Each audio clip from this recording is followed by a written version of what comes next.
चलिए शुरू करते हैं आज का वीडियो। हमारा आज का क्लास है अरिथमेटिक प्रोग्रेशन, क्लास 10 सीबीएसई वाले बच्चों के लिए है। देखिए, इसको शुरुआत हम लोग करते हैं सीक्वेंस से। सबसे पहले जानेंगे सीक्वेंस क्या है, टर्म क्या है, सीक्वेंस का कोई जनरल फॉर्म निकालेंगे और उससे रिलेटेड हम लोग इसका एक्सरसाइज 5.1 डील कर लेंगे। सबसे पहले देखते हैं कि ये सीक्वेंस है क्या। तो देखिए, कोई भी अगर हम नंबर लिख रहे हैं जैसे कि 1, 3, 5, 7, तो इसके बारे में बाद में पता चलता है कि हम लोग इसके बाद में क्या लिखेंगे। एक सही पैटर्न ये फॉलो कर रहा है, एक डिफिनिट रूल को फॉलो कर रहा है। तो इस तरह का ही जो नंबर हमको सीक्वेंस में मिले, इसी को हम लोग सीक्वेंस कहते हैं। तो आप भी बता सकते हैं कि इसके बाद में होगा क्या। 7 के बाद में क्या होगा, 9 होगा। साथ साथ बोलते जाइए, अच्छा रहेगा, इंटरेक्टिव क्लास होगा। 9 के बाद में 11 होगा और इसके बाद में हम लोग आगे लिखते जा सकते हैं। सेम दूसरा नंबर एग्जाम्पल को भी अगर हम देखें तो देख सकते हैं कि 2 है, 4 है, 6 है, 8 है। तो इसके बाद में आप भी बता सकते हैं कि 8 के बाद में हम क्या लिखेंगे, 10 लिखेंगे। 10 के बाद में क्या लिखेंगे, 12 लिखेंगे। तो ये एक सीक्वेंस को फॉलो कर रहा है। फिर इसका बात करें तो आप थोड़ा सा दिमाग लगाइए और बताइए कि इसका क्या होगा। ये देखा जाए तो 1 का स्क्वायर 1, 2 का स्क्वायर 4, 3 का स्क्वायर 9, 4 का स्क्वायर 16 और 5 का स्क्वायर 25। तो हम देख रहे हैं कि ये नेचुरल नंबर का स्क्वायर होते जा रहा है। तो अगर हम यहाँ लिखना चाहें तो नेक्स्ट टर्म क्या हो जाएगा, 6 का स्क्वायर कितना होता है, 36। बोलते जाइएगा साथ में। उसके बाद में 7 का स्क्वायर लिखेंगे, कितना हो जाएगा, 49। तो आप देख सकते हैं कि ये एक सर्टेन रूल को फॉलो कर रहा है। ये क्या कर रहा है, एक सर्टेन रूल को फॉलो कर रहा है। तो सीक्वेंस का डिफिनेशन ही यही है कि a sequence is an arrangement of numbers in a definite order according to some rules. A sequence is an arrangement of numbers in a definite order according to some rules. ये sequence होता ही है कि किसी न किसी rule को follow करता है। जैसे कि यहाँ पर 2 का n था। 2 का n कहने का मतलब कि आप जब, अभी थोड़ा देर में इसको समझाते हैं, याद रखिएगा ही कि 2 का n था। और देखा जाए, इसको देखा जाए तो ये आपका 2n माइनस 1 है। कैसे, सो अभी थोड़ा सा बाद में बताएंगे। इसको देखिए तो n का स्क्वायर है और इस पर डिस्कस कर ले, इसको डिस्कस कर ले तो आप देख सकते हैं कि ये 1 का क्यूब है, 2 का क्यूब 8 हो गया, 3 का क्यूब 27, 4 का क्यूब 64, 5 का क्यूब 125। तो 6 का क्यूब आप बताइए कितना होगा। Very good. 7 का क्यूब, बहुत बढ़िया। 7 का क्यूब कितना होगा, 343। ओके, तो अब आप समझ चुके हैं कि सीक्वेंस क्या है। एक और हम सीक्वेंस लिखना चाहते हैं, थोड़ा देखिएगा कि ये क्या सीक्वेंस होता है या फिर नहीं होता है। आप बताइएगा कि क्या ये सीक्वेंस है या नहीं भी। क्या हम बता सकते हैं कि ये सीक्वेंस है। देखिए तो इसमें पहले 1 ऐड किए, फिर कितना ऐड किए, 2 ऐड किए, फिर कितना ऐड किए, 1 ऐड किए, फिर 1 ऐड किए, फिर 2 ऐड किए, 2 ऐड किए, 4 ऐड किए। क्या ये कोई रूल फॉलो कर रहा है, नहीं ना। तो ये सीक्वेंस नहीं है, ये सीक्वेंस नहीं है, क्योंकि सीक्वेंस वही होगा जो किसी सर्टेन रूल को फॉलो करेगा। सर्टेन रूल को फॉलो नहीं कर रहा है तो वो सीक्वेंस है ही नहीं। Okay, is that clear. तो अब आप समझ गए हैं कि सीक्वेंस क्या है। अब इस सीक्वेंस को हम लोग किसी न किसी फॉर्म में लिख सकते हैं। जैसे हम यहाँ पे लिखे हुए हैं 2n माइनस 1, तो हम फिर से इसको लिखते हैं 1, 3, 5, 7, 9। तो अगर 1 को देखें तो इसके लिए हम एक जनरल फार्मूला निकालते हैं 2n माइनस 1। कैसे कि इस फार्मूला पर आप उसको रख के देखिए, जब n बराबर 1 होगा, जब n बराबर 1 होगा तो 2 इंटू 1 माइनस 1 इक्वल्स टू 2 1 जा 2 माइनस 1 कितना हो गया, 1। when n is equals to 2, then we have 2 into 2 minus 2. What we find, 2 2 जा 4, sorry, 4 minus 1 equals to 3. when n equals to 3, we have 2 into 3 minus 1, that is 2 3 is 6 minus 1 equals to 5. So we get, हम देखते हैं कि 1 3 5 ये इसमें आता जा रहा है, तो देखिए कि इस जनरल फॉर्म में इस रखने पर ये टर्म सब आते जा रहा है। तो अगर हम चाहें कि इसका 10वां टर्म क्या होगा, तो 2 इंटू 10 माइनस 1 लिख सकते हैं, मतलब 2 10 20 माइनस 1 19। तो ये होता है जनरल टर्म का फायदा। किसी भी नंबर को जो सीक्वेंस में हो तभी होगा जब वो किसी न किसी सर्टेन रूल को फॉलो करता है। सीक्वेंस में उसको तभी कहा जा सकता है जब वो किसी न किसी सर्टेन रूल को फॉलो करता है। अगर रूल फॉलो नहीं हो रहा है तो वो सीक्वेंस में है ही नहीं। समझ में आई बात?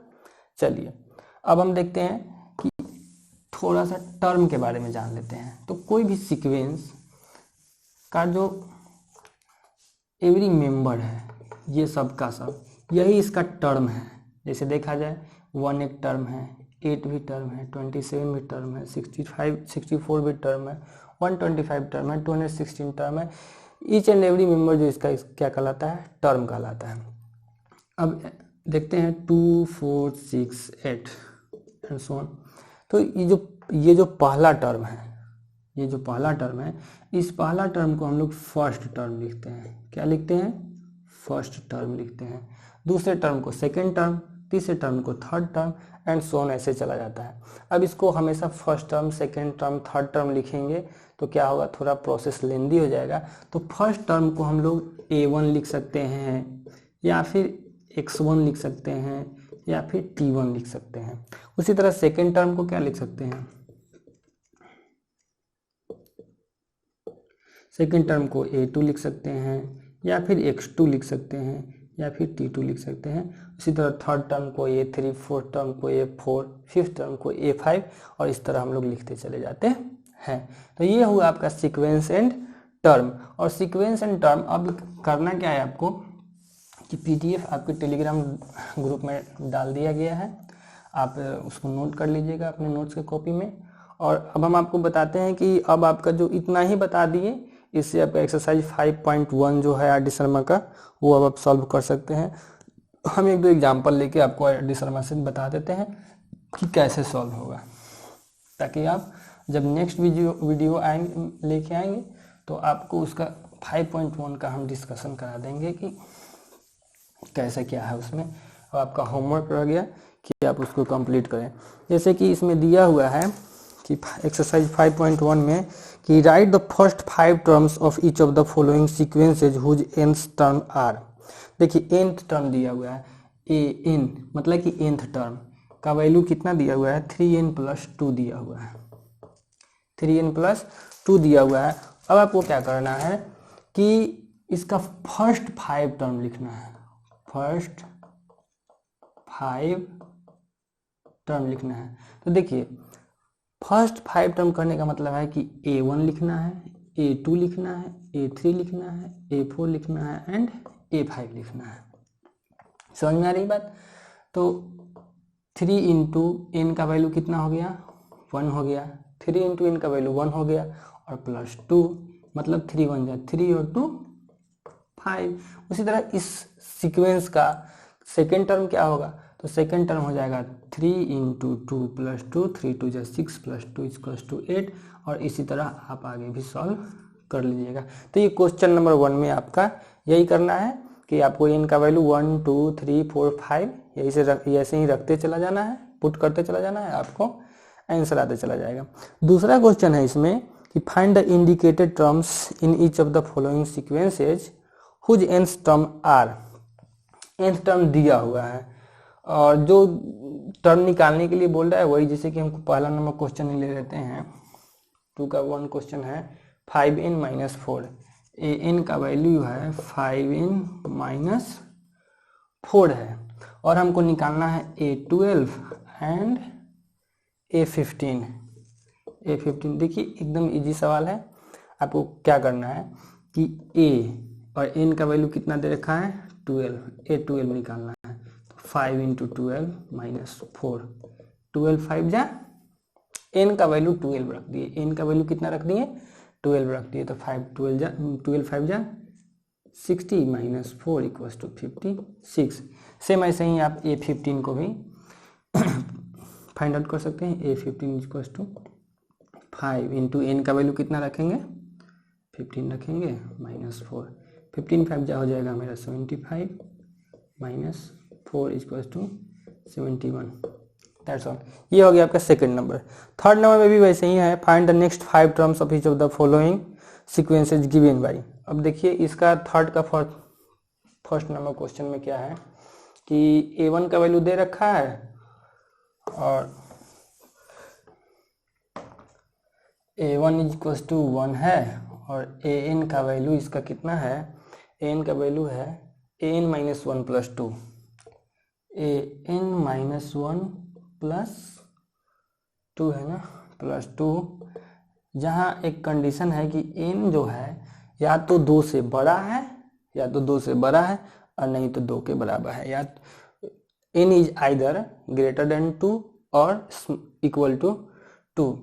तो यहाँ ऐसा ये कंडीशन क्यों लगाया गया, कंडीशन इसलिए लगाया गया कि अगर n के जगह पर if there is n smaller than 2, जब 2 से छोटा हो जाता है, मान लीजिए कि 1 हो जाता है, तो 1 माइनस 1 क्या हो जाता है, a तो 0 हो जाता है, a 0 हो जाता है। तो क्या कोई जीरो टर्म भी होता है, नहीं होता है, इसीलिए ऐसा लिखा गया है कि जो n का वैल्यू है 2 से बड़ा है या फिर 2 के बराबर है।